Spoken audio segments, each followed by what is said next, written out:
Welcome to For Book Lovers Only Live Radio, where we discuss amazing books written by talented authors. For Book Lovers Only Live Radio is a proud member of the Village Connector Media Network. If you love books, we have a home for you. Now time for your host and chief book lover, Rob Brown. Hello, book fans, and welcome to For Book Lovers Only Live Radio, where if you love books, we have a home for you. My name is Rob Brown, your internet radio host and chief book lover. So excited today about our guest, international mindset coach, Dr. Jen Faber. She is supremely talented with a new book that we'll be discussing today with her. Trust me when I tell you, you are in for a real treat. Before we begin, I want to take a moment to formally welcome all of our listeners and our viewers. If you are tuning in for the first time, I'd like to cordially extend a warm invitation to you to join our Book Lovers Club. It's absolutely free.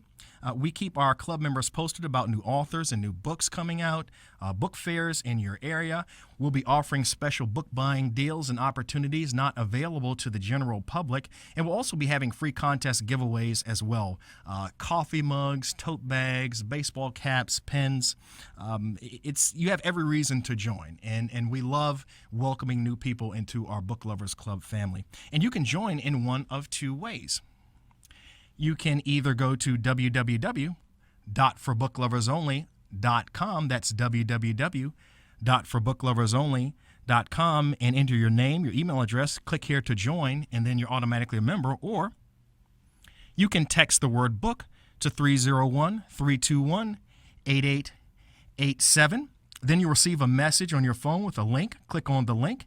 Then fill in the form and then click sign me up and you're automatically a member. We are so excited to welcome you to the club that we'll even give you a free gift just for joining. So make sure you join us today. Now, our guest for today, once again, super excited, is Dr. Jen Faber. She's a lifestyle entrepreneur and coach who empowers people to break away from burnout in life to live the life of their dreams. She started her career as a chiropractor and built a thriving six-figure house call practice, then transitioned to coaching over 5,000 health and wellness professionals out of practice burnout.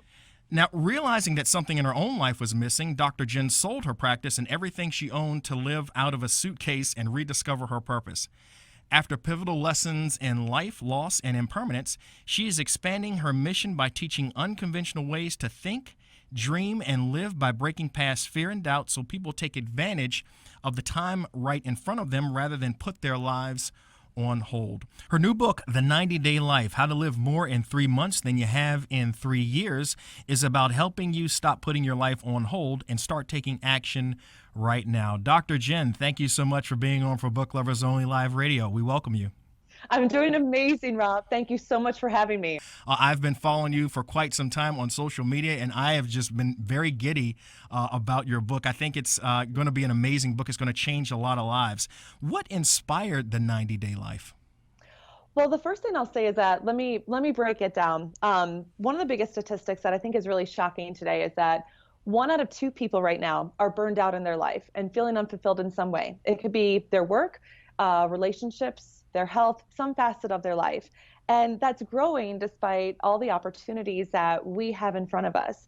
And for the first 30,000 foot view on me, I was a part of that growing statistic. I woke up at really 2 pivotal points in my life that I'll describe in brief, where I was feeling burned out and unsatisfied in my life, which the irony was things on the surface looked great. And the first pivotal point was when I was in the thick of having a thriving practice and I was really enjoying seeing my patients. It was something I had spent years building to get to the point that it was, and not just years of building the practice, but years of school dedicated to it.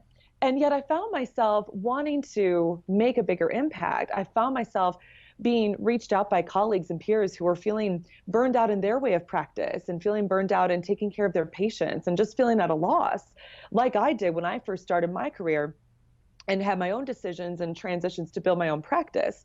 Everything in my life is pretty unconventional. I like to break out of the box, and if I feel like I'm in a box, I like to break out of it.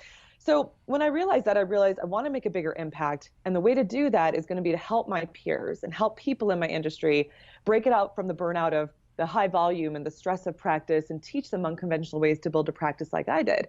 So I sold my practice, stripped it all away, and let go of 7 years of work and effort. As much as I loved it and as much as I loved my patients, I was getting called to do something bigger.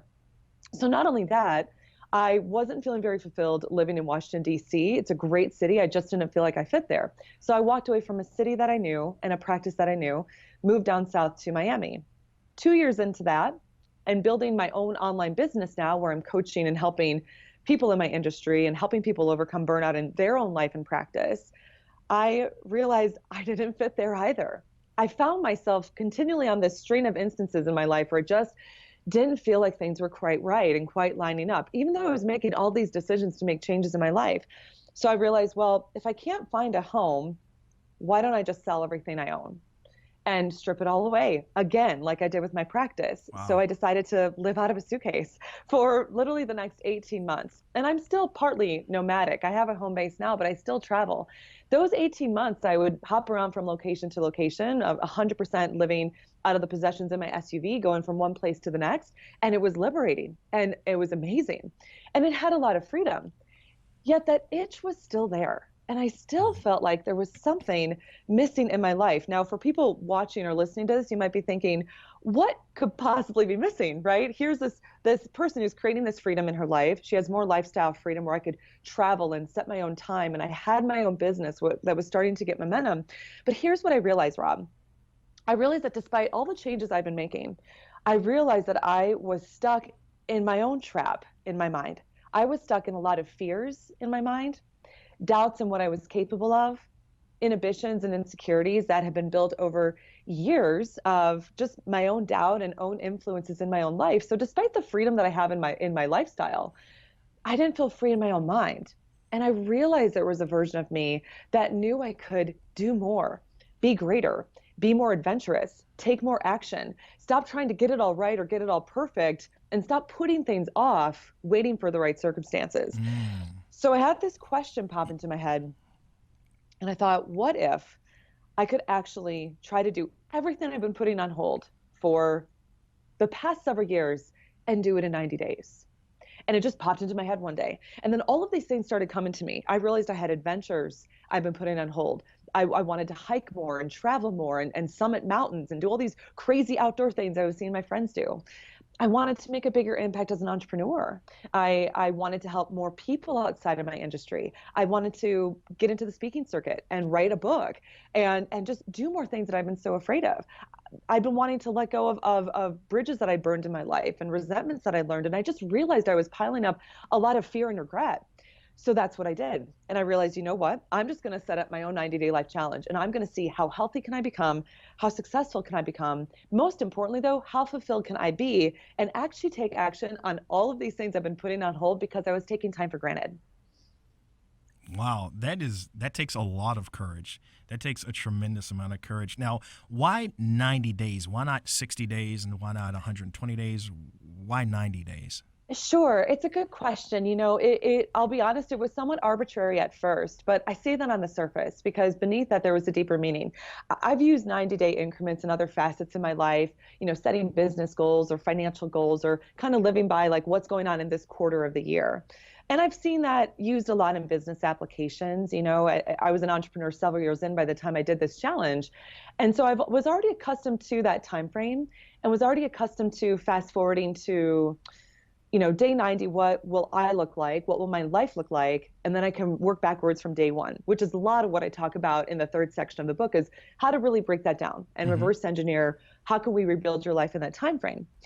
But interestingly enough, I realized it was also on a deeper level in that if you look at all the studies now on habits, there used to be this idea that to form a new habit, it takes around, I think 21 or 22 days was the older research. The newer research shows that it actually takes around 66 days to form a new habit. And so I realized that I had to make it longer than 66 days because it was more than just one thing I wanted to change. But I also didn't want to make it too much longer and put it so far into the future that I could feel discouraged and that the gap was too big. And I think that's a reason why a lot of people struggle with goal setting, struggle with reaching their goals, struggle with New Year's resolutions, because we create this gap of who we want to be, and it's so far in the future. And I realized 90 days feels like the sweet spot. It feels like a sweet spot where I could do two things. One, take measurable action on what I want to do. But two, do it in a way where I could really break it down day by day, what am I doing? And use a framework that I was already familiar with, but put my own unique spin on it and use it where I could actually create multiple new habits over time. Okay, so 90 days is ideal. I think so. I think 90 days is enough to give people an opportunity to look into the future and map out and project what they really want to change. Really look at their life and ask themselves, what have I been saying no to in my own life? But not so far in the future that it can feel like they have to take these monstrous steps or make such transformational changes over such a long period. I think the longer we forecast out a vision, I think it can lead to a lot of overwhelm. And I think it's also why a lot of people are burned out, because we end up forecasting, waiting for such a time in the future. But 90 days is manageable. If we can map down what's happening month by month and week by week and day by day. I personally believe that that is the sweet spot for really transforming your life. But I should also point out, it's not just about transforming your life in 90 days. A lot of what I talk about in this book is using the next 90 days of your life to actually create momentum for day 91 and day 92 and beyond. So I just think that's an important thing to distinguish as well. Making an initial transformation that'll also set you up for ongoing momentum as people move through their life. Absolutely. Absolutely. Yeah. 90 days absolutely sounds like the perfect time frame. Now, we love the book here. As we were reading it and going through it, in the book, you discuss owning your consequences. And you write, we are not going to go on a hunt to get it all right, but we are going to look at your life in a more systemized, structured, reflective way where you can accept your choices, acknowledge your emotions, and then move on and not waste another moment on them. So you can own the consequences of your choices now and chart a new path. Talk to us a little bit more about that. What do you mean by owning your consequences? Yeah, I'm so glad you brought that up, because that was actually a really vulnerable chapter for me to read and for me to share, or for me to write, excuse me, and for me to share, because I think for a lot of us, the choices that we make in our life naturally set us on a path. And I think we're taught that, we're taught to make all these fundamental choices earlier on in life. It could be, going to college and choosing a degree, or being in a relationship earlier on in life. We make these really pivotal milestone choices that can set set the stage for our life for the next 20, 30, 40, 50 years. Now, a lot of those great milestones earlier in life can be a beautiful thing, so long as that you can wake up every day knowing that those choices are in alignment with the path that you're on now. And when it comes to owning the consequences of your choices, here's what I mean. With every choice that we make in our life, there can be a positive and a negative consequence to it. So in one of my own choices of deciding to become a doctor and dedicate a part of my professional life to building a wellness practice and being a chiropractor, I had to own the choice that by in doing so, I was committing to building a practice in a location, building a patient base and staying in one location for the next several years, and also commit that this was something I was going to stay in for some time. But I also had to own the consequences of the fact that if I wasn't feeling 100% satisfied with my work, despite how much I loved it, I had to own the consequence that that could also be a negative, that the choices that I loved from my past, I had to ask myself, how much is it worth for me to get attached to them and stay stuck or feel stuck now that at this stage in my life I was itching to do something more? So I think there's an opportunity for all of us to evaluate our choices and ask ourselves, what are the consequences of the choices, both positive and negative? And then we can really evaluate, does the positive outweigh the negative with where I am in my life right now? For me, it didn't. I wasn't happy in a location. That's why I sold my practice. And then I wasn't happy to where I moved to, so I sold my possessions. I'm not saying it was easy, but in the book, I really help you maneuver through that process of how to understand and map out your choices, how to understand the consequences of them, so that way you don't feel so afraid of change. And I think people can really see change as scary. I think we're taught that change is scary because, again, it means something's going to happen. And there are consequences to those changes too, which is important to own them, and why I address that in the book. We have to own the consequences of everything that we're doing in our lives. How does it impact us? How does it impact others and the people that we love? But most importantly, it's the most important that we are choosing to live on a path that really taps into who we are and what we want to do and how we want to spend our time. Because by doing so, we can actually live more into the life that we want, and everyone else wins as a result. So that's what I mean. And I also mean that with consequences, a lot of times it has a really negative term, right? Right, it Like does. people are like, oh, consequences feel like negative and scary. No, no, no. It's just a map. I just teach you how to map it out in a way where you don't get so emotionally attached or overwhelmed by it. What's positive? What's the negative?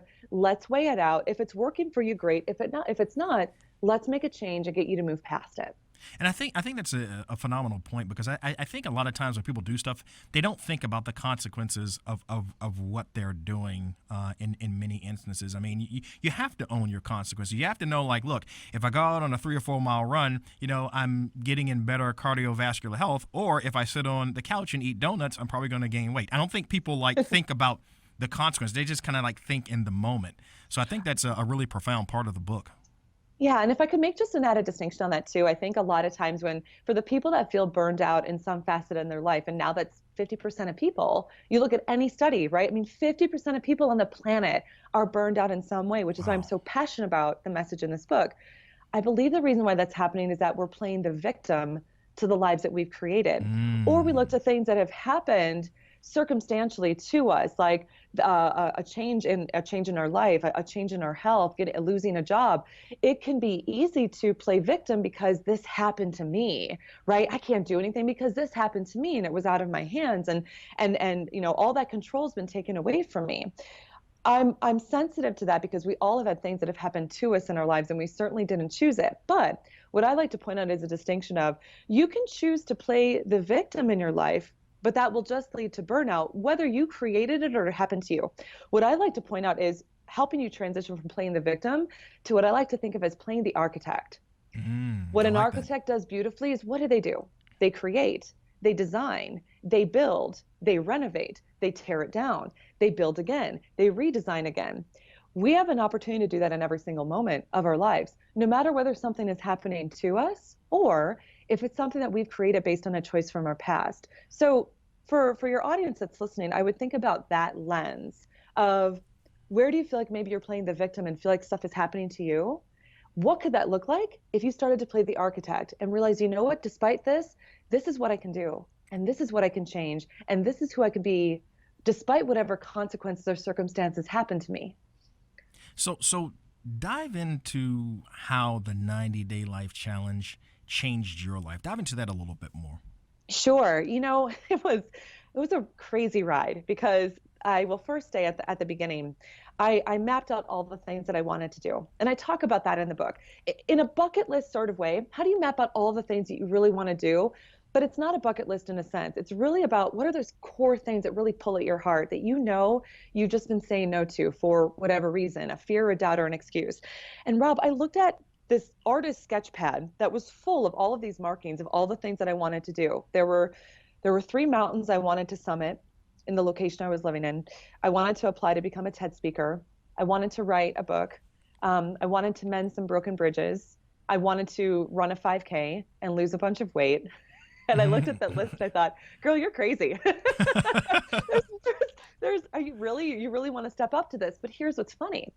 In the periods in my life where I've really, really thrived, and a lot of that was in my earlier years and academics and being a really high performer. I've always been a high performer. I really set myself up to be motivated to challenge myself and ask, can I really do this? And that turned into, what if I actually accomplished all these things? What if I actually did all of these things that I've been saying no to? So I plotted out what I was doing on a day by day basis and how do I get to these goals and how do I schedule out these goals and map them out? And look, I'm going to be honest. First, I'll tell you, I'll give it away. I accomplished all of it by day 90. But here's what's interesting about it. This is not about all of a sudden becoming this fearless person, right? Where, oh, I'm not going to feel afraid and I'm not going to doubt myself. I'm not going to feel insecure or question whether I can do this. Here's the funny thing. I woke up on day 90 being a healthier, leaner, more confident, more courageous, and a more fearless person. But the irony is that I used the fear to motivate me. I I was still, how do I say this? I realized that the only difference between who I was on day 90 and who I started as day one was a choice to act. And I think that's important to say because what I've learned since doing this 90-day life challenge there were so many things that I'd be scared to do because I'd be afraid of how someone would judge me or look at me or evaluate me and think maybe my idea is not good enough or worthy enough to share. Even things like this, like putting my book out into the world. Rob, it's terrifying. I mean, I bet. it's I bet. terrifying because when you want to create change in your life, you're also creating vulnerability. You're putting yourself out there. But it's also giving yourself the opportunity to step into a greater version of yourself that you've been wanting to be for some time. So here's what's fascinating about this for me. I'm still the Jen who has her fears. I'm still the Jen that sometimes doubts herself and questions herself. But the difference now in doing that 90-day life challenge is that I now understand how to maneuver through the fear. I now understand where doubts come from. I now understand how to get past inhibitions faster, and now I act. I'll pick up a phone call. I'll take an action. I'll get on the trailhead. I'll go to the gym. So I find myself now taking so much more purposeful action in my life and also making sure I'm just not wasting my time with nonsense head trash or distractions that are really just going to be a waste in the end. So I think it's important to share that we carry fear with us, but I've learned that we can use it as a motivating force to act and to change and to actually use to become someone who really embraces the clock and embraces who you want to actually become. So basically, fear into fuel. Yes, exactly. Change That's fear exactly into it. fuel. And how to actually channel that. And I talk about that a lot in the book as well, to actually not fear the fear. Because if you realize what's underneath that mask of fear, you actually realize all of these great ideas that you have or goals that you want to have or things that you want to do or experience that the fear has just been masking. And once you can peel that away and look at it as a place of fuel, all of a sudden things just start to well up from the surface and you're like, oh my gosh, I've been stuffing that in the back burner of my brain for years, and all the stuff starts to come out. And it's a really liberating experience to be able to go through that transformation in a 90-day period and then stepping up and realize on day 91, I'm going to keep carrying this torch and I can keep creating this type of momentum as I move forward. I love the chapter in the book about the art of getting selfish. And I thought that was one of the chapters that really like grabbed me. I'm like, whoa, like getting selfish. And in that chapter, yeah, it's just like, whoa, in that chapter, you write, getting selfish in a good way is about creating self-love again. To start to listen to what your mind, heart, and being have been trying to tell you about what they need for a long time, and to not let that part of you go quiet. This is about putting yourself first again, or maybe doing it for the first time in your life. That statement just like hit me like a ton of bricks. And I think this is probably one of the most important chapters in the book. The book is phenomenal, but this chapter really grabbed me. How does a person get selfish in a good way? Yeah. So first, let's break down the negative connotation with selfish, right? Just like Mm. how consequences can be seen as negative. A lot of what I like to do in the book is kind of buck the status quo of how people define things that can actually be barriers, like consequences, like being selfish, right? None of us want to be that egocentric, it's all about me, I don't care about anyone else kind of selfish. Right.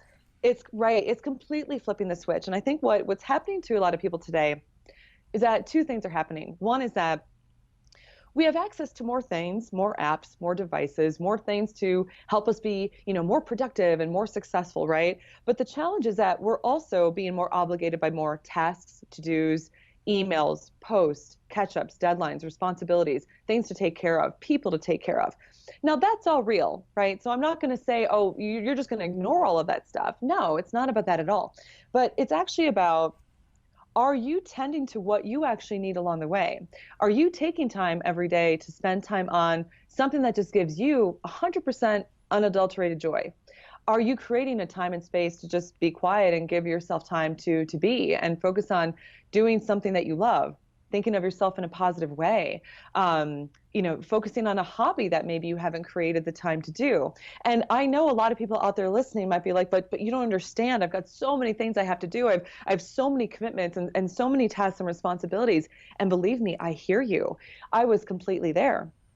The reason why I'm so passionate about teaching people how to get selfish in a good way, by actually focusing on what's going to, nourish their soul, right? Like what's going to nourish them to be like, this is something I can do that just makes me happy. It's just for me and it's just my time. Is that what I learned in my own experiences is that I was so focused on work, and I think in a good way, I've always loved the work I've done. But I was getting so focused on all the things that I have to do. And it just felt like all the stuff outside of me that I just had to get done. And I was just in this hamster wheel of stuff I had to get done. And I started to resent the things I used to enjoy. I started to feel less satisfied by the things I would typically be happy doing on a day by day basis. It could be something as simple as responding to an email from someone who had a question to learn from me, to a patient who wanted to schedule. I found myself actually resenting things I used to enjoy. And that was a scary feeling at that stage of my life, because I had to ask myself, why was that happening? And I think burnout can be masked in resentment. It can be masked in fatigue. It can be masked in overwhelm. And I think that's happening because we're focusing so much on everything that we have to do without nurturing ourselves along the way. And you can actually do both. Even if you were to take 5 minutes a day and focus on a simple daily practice, or listening to a favorite song, or reading a favorite book of yours, and just taking that time for you, ironically, what we'll actually realize and what you'll discover, like I did, you'll actually be able to give more back. And I was afraid of that. I thought, if I'm going to put myself first, I don't want to neglect the people that I care about, the things I care about, and the work I care about. What I actually realized is that by taking more steps on my own 90-day life challenge to be active, to eat food that nourished me, to plan excursions and adventures that I knew would make me happy without looking at a device and checking for my email to see if I had to do something. Right. I realized that I could come back to my work, to the people I love, to the causes I cared about, to my friends and family, and they got a better version of me that was happier and excited to be with them and more present with them, because I had taken that time to honor myself. So that's what I mean about really bucking what selfish means and looking at it as an act of self-love. And to further, for those people who are like, oh, yeah, I'm so used to taking care of other people or not thinking about myself, know that by doing so and making time for yourself, everyone's going to benefit. Everyone's going to win, because they're going to get a happier version of you. So it's a win for everyone across the board. That's what being selfish in a good way and practicing self-love can really do for you, and also an awesome domino effect. And what's the number one thing that drives you to inspire others? I would say it comes down to impermanence. I think if I had to choose a word or a theme, it's impermanence. Nothing in our life is permanent, right? And someday our lives are going to end. People come and go, opportunities come and go, money will come and go, and time will come and go. And when I was really 100% nomadic in those 18 months of my life, what was fascinating is that if I was only at a location for 4 weeks or 6 weeks at a time, I had to be really mindful of how I spent my time, because I could wake up in 4 weeks feeling that time just gone. And I didn't do the things I wanted to do. I didn't go to the places I wanted to go to, or experience the things I wanted to experience. And I got to experience all these mini chapters of my life where I was actually creating impermanence. I was actually creating loss intentionally. I was actually creating that the door was going to close, and at some point I would have to move on. And along the whole way, I also experienced actual loss through grief. We lost a close family friend. I lost my father. So I experienced loss when it just comes at you and hits you in the face, and you certainly don't plan it or want it. I think impermanence is such an important driving force for all of us, because a lot of times we put things off into the future because we think, I'll get to that later. I've got time. I'm going to put it off. I'm too young for that. I'm too old for that. I don't have enough time for that. And we put it off, and we take time for granted. And we don't appreciate the clock until all of a sudden it just stares us in the face and says, now you don't have this anymore. Or now you're faced with this diagnosis. Or now you have this scary news. And all of a sudden we give anything to rewind it. And anything like that could happen. It could happen now. It could happen tomorrow. And we don't know. So I'm so passionate about teaching people how to live a life where they are choosing a life of impermanence, where they're actually choosing to create a sense of amazing urgency in their lives to start to live into what they want now, not fill it with distractions or things that don't serve them or people that don't elevate them. And if you can actually choose it, when something in life happens to you that you don't want, and it's going to change the course of your life, you'll already know that you've lived into who you've wanted to be. You can approach it from a very different lens of appreciation without looking at dealing with potential resentment or regrets later on. So that for me is my driving force. I think too many people take time for granted, which is why I'm on such a mission in this book, but also who I am as a coach and an author and a speaker and all these things to help teach people how can you actually use the clock as your best friend and not as something that you're scared of or take for granted. That's what impermanence really means, because it's going to allow you to be very present and actually be who you want to be and act with a different level of purpose and intention and just go out there and rock it. And you'll end up being a happier version of yourself purely by making that choice to live that way. That is incredibly powerful, incredibly powerful. Now, there are a lot of people that are watching and listening to this broadcast that they want to change. They look at you and say, wow, she basically sold her practice and just decided to live the life that she wanted to live and make, her experiences richer. But, I can't do that. I don't have the courage to do that. What do you tell people who want to make a change, but they're just scared? They just have fear. What do you tell them? Yeah. Well, the first thing I will say is to you, my friend, if that's you, I got you, buddy. I completely know what you're going through and I know what that fear feels like. It's interesting. When I decided to become nomadic and I started to meet people who would ask, where are you from? It's kind of a weird question, when you live out of a suitcase. And I finally just started to say, I'm from everywhere and I live everywhere. Mm-hmm. And people would say, you're so lucky. You're so lucky. I wish I could do that. And I just realized I'm actually not lucky. I just chose it through a lot of choices and a lot of decisions, right, and overcoming a lot of fear along the way. It didn't just happen. None of this just fell into my lap. It's not like I just wrote a book, right? Like it took a lot of decisions to get there. So here's the thing. Underneath every excuse and procrastination and doubt or a thought that tells us, nah, I'll wait, or no, you can't do this, or you're not going to be able to do this. I think the fear of failure is a common thread that can really tie all of us back. It totally is. No matter the goal, totally right? Is, yeah. It totally is, yeah. And so I think the first thing is to actually acknowledge what you're afraid of, because it's really easy for fear to get masked in routines, patterns of thinking, self-sabotage loops. And by the way, we'll break all that stuff down in section 2. I'm going to help you break down how to overcome these fears that have been holding you back and how to overcome the self-sabotage patterns and behaviors that hold you back, because it's really just all the mask. It's how fear shows up. And what's really interesting is that one of the exercises I think is the most powerful thing. My clients tell me this, people that reach out to me tell me this all the time, that I love to teach and share in the book, is let's look at what you're afraid of. Let's just look at it and play it out, right? What are you really afraid of? How are you afraid to fail, right? What are you afraid that's going to happen if you try to do this? If you really make an attempt to make this happen? Let's go down the rabbit hole and let's do 2 things. First, let's address that elephant in the room that you've been afraid to ask yourself. What if you fail? Let's just ask, because you're telling yourself or you're concerned it's going to happen anyways.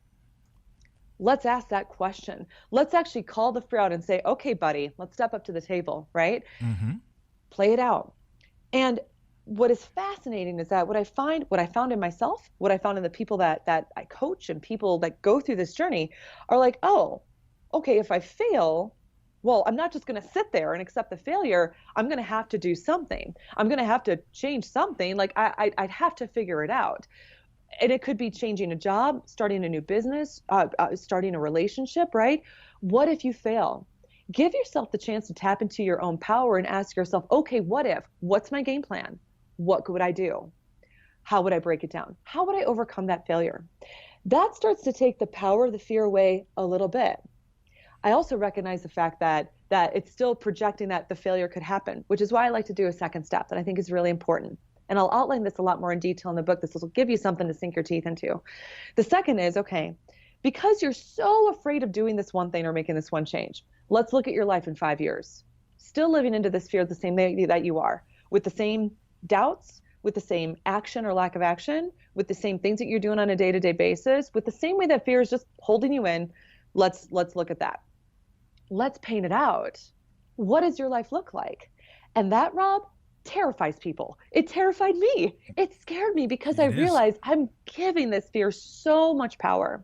I'm giving it so much power that a lot of times what people will realize is that they've been letting this fear control them already for a long time, days, weeks, months. And it's painful to recognize it at first, but what it actually is really liberating at the same time.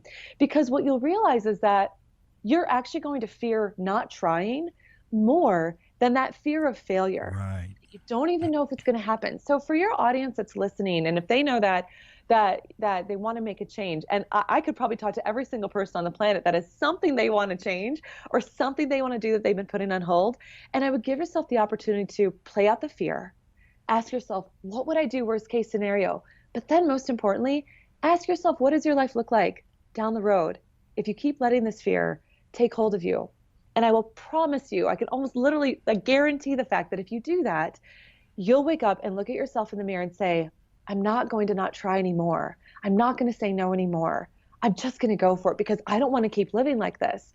And that is where, as we talked about earlier, as you beautifully said, it's turning the fear into fuel. It's turning the fear of failure and taking away its power and actually using the fear of not trying being the motivation that drives you to make that change. And the interesting thing about like the fear of failure and failure, it's like if you do overcome that fear of failure and you move forward with an endeavor, you say, okay, I'm going to do this. And you move forward and you do fail. When you look at it, you're like, oh my goodness, I failed. And you look around like, wait a minute, the world is still here. People are still doing it wasn't that bad, you know? Right, exactly. And I think what's important too is that I'm really mindful of the fact that one of the reasons why I wanted to bring a really different perspective on this book and helping people transform their lives is that I think there's this idea that we have to ignore the fear or overcome the fear or not let the fear be a part of our lives. And that's actually not what courage is. Courage is actually about seeing the fear and taking action anyway. Exactly. So I'm not going to give you a rose-colored glasses and say, I'm going to make you not feel fear again. No, let's use it as a tool. Let's actually use it as our ally because instinctually as humans, we're wired to be afraid. Let's embrace it. Let's actually use it for a source of good and a source of change. And if anything, a source of a mindset that just makes you feel more empowered with your life, even if you weren't going to change anything. But more than likely what's going to happen is that by using this fear as a source of fuel, you'll realize what you can actually do in the smallest of changes. And you can wake up in 90 days being like, yeah, I did this. Step it up and I'm ready to do more. So that's what I think is really exciting. And it's an honor for me to share it from this different lens because I like to keep it very real and really transparent, but I also like to call out the realities of like, let's actually use these very things that have been holding you back and let's make them assets. Let's make it a part of your toolbox so we can actually leverage that for the very momentum you've been wanting to create for some time. That's cutting edge thinking that's going to change a lot of lives. We are so excited about this book. I know a lot of people are listening and watching and they want your social media information. They want to follow you. I want to make sure that they get that. I know some people are watching, but some people are just listening. So they can find you on Instagram, Facebook, and LinkedIn. If they do a simple search at Dr. Jen Faber, and that's Faber, they can do that. But specifically, if you're on Instagram at Dr. Jen Faber, Facebook, facebook.com/Dr. Jen Faber, and LinkedIn, linkedin.com/IN/Dr. Jen Faber. Dr. Jen, we're excited. I know you're excited. I think this book is going to change a lot of lives. Thank you, Rob. It's been such an honor to be on and to share this with your viewers and with your audience. Thank you for the opportunity to share the message of the book and the transformation I've been on, because it is my hope that this will inspire others to create the same satisfaction in their life like it has for mine. Absolutely. We're confident that it will. Thank you so much for being on, and definitely stay in touch. We want you to be back on our show when you write your second book. Hint, hint. Oh, I would love it. I actually have a second one in the plan, so I would be completely honored, Rob, and let's just plan on it. We'll make it a date, okay? All right. Sounds good. All right. Take care, Dr. Jen. You too, Rob. My pleasure. Thank you.